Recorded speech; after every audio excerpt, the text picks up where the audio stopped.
If you'd rather defuse a bomb than answer an unknown number, congratulations.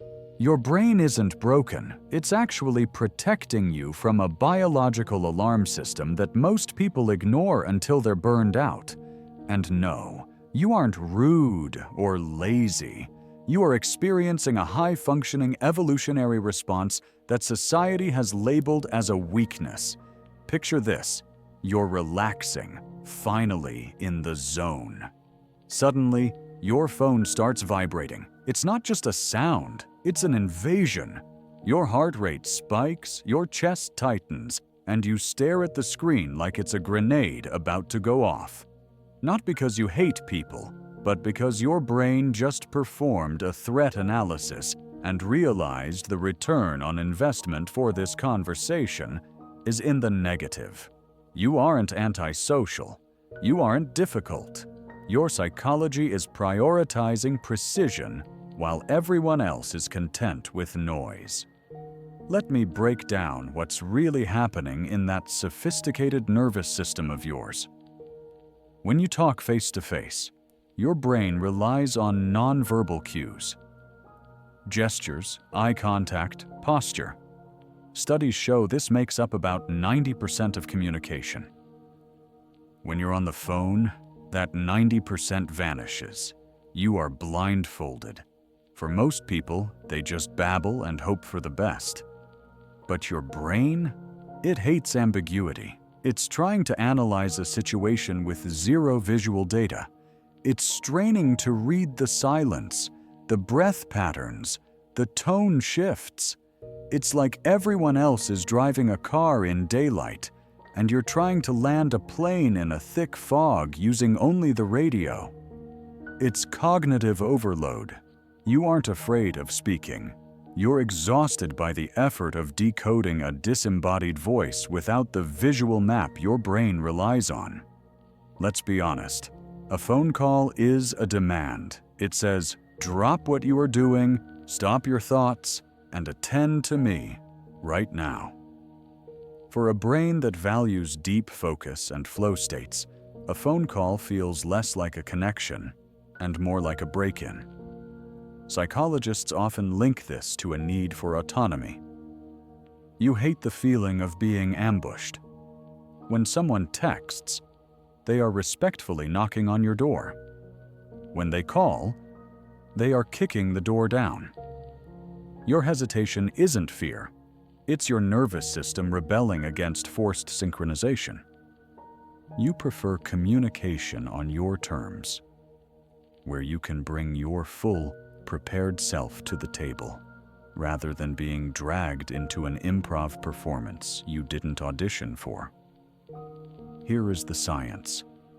Extroverted brains often process thoughts while they speak. They figure out what they mean as the words tumble out. Your brain works differently. You process, edit, and refine before you speak. Texting allows you to do this. It gives you the buffer time to curate your thoughts, check your tone, and ensure clarity.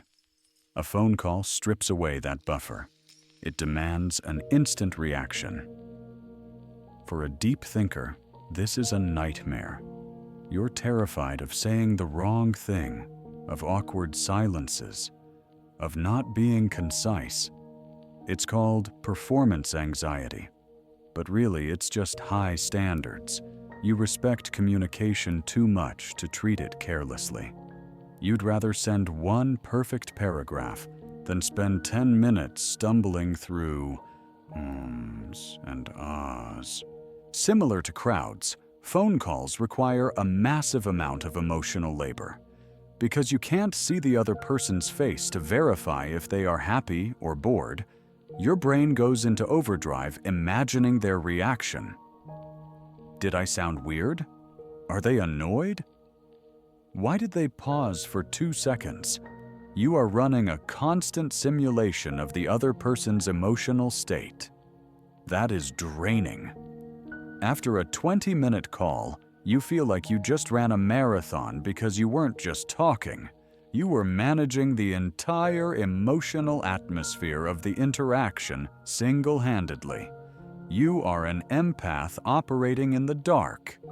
That's not a flaw. That's a superpower that simply requires too much voltage for a casual chat.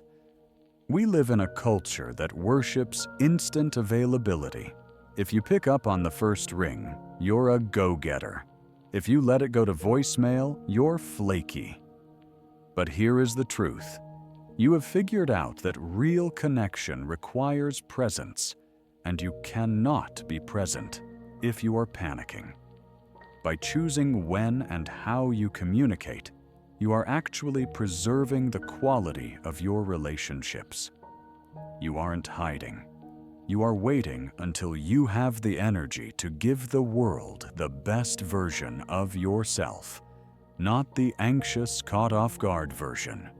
You understand that your time and your mental peace are finite resources. Guarding them isn't selfish.